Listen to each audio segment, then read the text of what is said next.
I had beef with Flex. Yeah, you had beef with Flex. Yeah, because you went to Power. Because I was at Power. Okay, so describe us the situation, because outsiders looking in, you guys to us, and nigga, I had beef with Murder Inc. Nigga, what the fuck? Yeah. How? I had beef with Murder Inc. Nah, I had beef with Murder Inc. because one of the dudes that they had signed to their label had got shot and killed in O'Connell Park. A young dude, I can't remember his name, God rest his soul. Right. And I said something, and I said, it's no disrespect to Death Row or Murder Inc., but there's a certain aura that's going to happen when you name your company something like that. I said, that's why Def Jam was DEF Jam. And I said, no disrespect.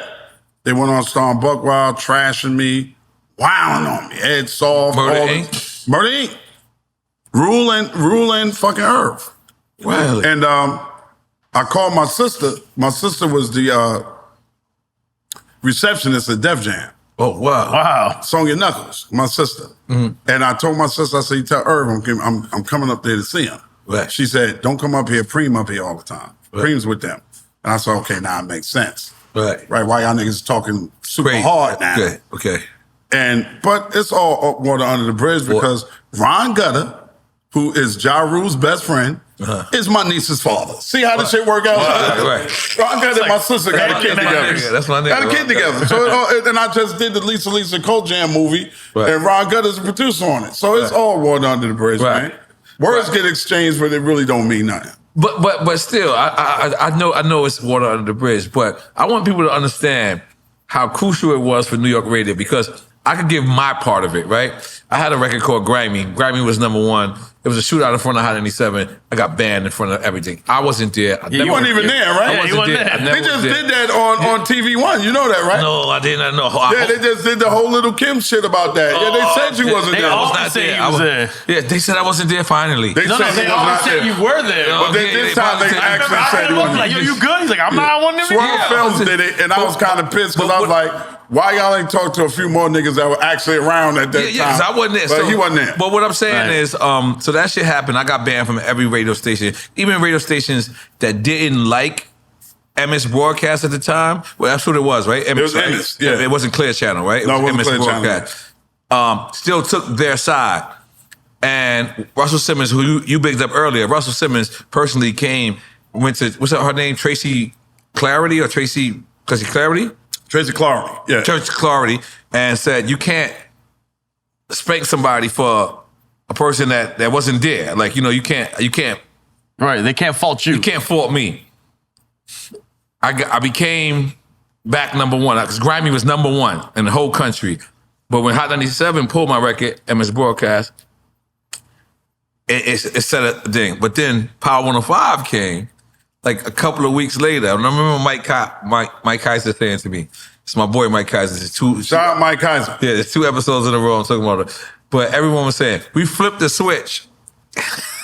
I was the only artist that technically wasn't allowed to say. I flipped the switch because you just got back to Hot 97. So if you listen to all the early drops, I have all the early drops, so all Power 105. Every single person that Def Jam was enforcing this label was like, yo, we're not only gonna have, Hot, we're gonna have this label. And by the way, I'm gonna be honest, when Power 105 first came out, people didn't think it was gonna work. Right, you gotta at all. It was the underground. It was the anti-Hot 97. It was the anti-Hot 97. It's like how the Nets. That's how me and Flex got into a beef. Right, yeah. Because I was on Power and Flex was on Hot. He had gotten into some shit with Steph Lover. Y'all was okay, Steph Lover, okay.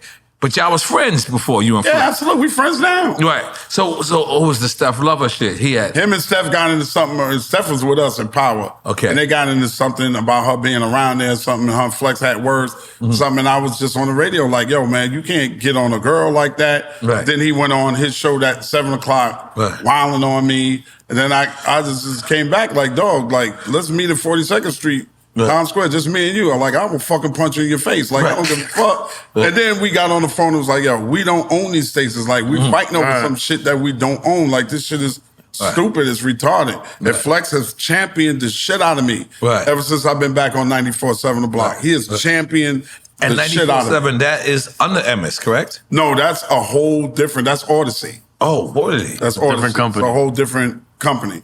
But Flex, it happens like that sometime, man. Who's on Odyssey right now? On that station, Cypher Sounds is on there. Cypher's there. Miss Jones is on there. Jonesy's in the morning. Okay. Scratch.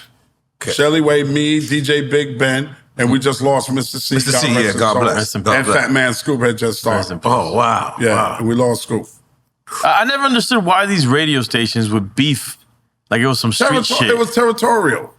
It was never going to amount to anything. But some of the talk was crazy. Talk was ridiculous. It should have been some niggas shit. threatened me, and I threatened niggas right back. Motherfuckers exposing each other. They doing crazy shit to each other. We wasn't going to get that far. Right. I don't play with my family. And it was clearly at one point, like if you give your record to Power 105, stay there.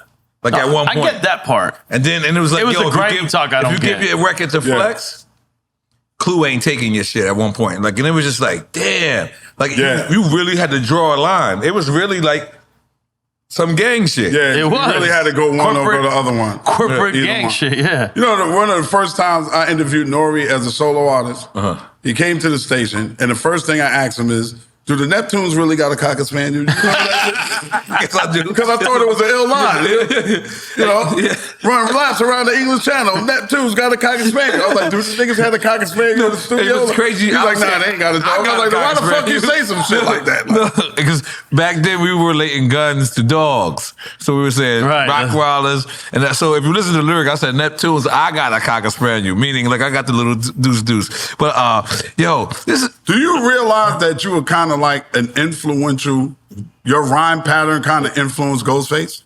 Nah, not Ghostface. Oh, get the fuck out of here. Ghostface? Because he'll say any fucking thing. That's right. Let's take a shot for that. Let's take a shot for that. N.O.R.E. was one of the first niggas that would say shit that don't make no sense at all. So how did you equate that? Am I like, ghost say off the wall shit. Banana colored velvet ropes. And be like, what the fuck is that? Like, what are you talking? N.O.R.E. was that nigga. Cheesecake double pat. Right. N.O.R.E. was that nigga. The Cocker Spaniel shit, all kind. I rock an Umberto. What the fuck is an Umberto? Like a Mexican. You would say Spanish words that weren't even Spanish. And it didn't even make sense. And I was like, yo, he's trying. That's what I'm saying. He's my Latino brother. Yeah, he was trying it, yeah. Nobody would correct me in the studio. I would always listen to it like, what the fuck is N.O.R.E. talking about? But I got it. So then when I heard Ghost, I was like, that's a lot of N.O.R.E. right there, nigga. N.O.R.E. say ridiculous shit on records, son. But it was fly, man. And Ghost shit is fly. Yeah. One of my favorite Ghost records is the holla, holla, holla. The nigga rhyme with the nigga still singing on the record. The nigga's like, many lines have come to you, and this nigga's rhyming. I'm like, yo. He's not even waiting for shit. He didn't give a fuck. Like, all he did was come back in. All I know is holla, holla. I was like, yo, this nigga's hell. That's hip hop for your ass. I put it together, nigga. I put that together. That's a lot of Noriega right there. So, roll call. Did you get? Y'all got that from the Baker Boys? Yes, we did, and I asked permission. Yo, shout out to the Baker Boys. Shout out to the Baker Another Boys crew all that I day. think that they don't Steve get Smith enough props. wanted to jack the shit straight up. He just told y'all to. This is what you're He gonna said, do. this is what the Baker Boys is doing. Listen to this. Y'all should do this. I said, I'm not doing it until I talk to them. Now the Baker Boys is in LA. San Francisco LA, at the time. LA. Wasn't they in San Francisco or that? At the time, they was in LA. LA. Okay, No, I went to LA for summer of 92, 93, and I heard them doing that. They was doing the roll call. Right. So Steve gave it to us. Right. Tape, listen to this. Right. This will work in New York. Right. I said, I'm not a biter, nigga. Right. It was against the law. Right. Especially back then. Right. for I sure. said, let me call them, get them on the phone. That's honorable, man. Let me ask. And they was like, yeah, y'all go ahead and do it if you want to. I was like, okay, let me put a little spin on it. Right. And the shit took off like crazy. Shout out I still got people that walk up to me and like, yo, I was on the roll call. I was like 15. Like, that shit was crazy.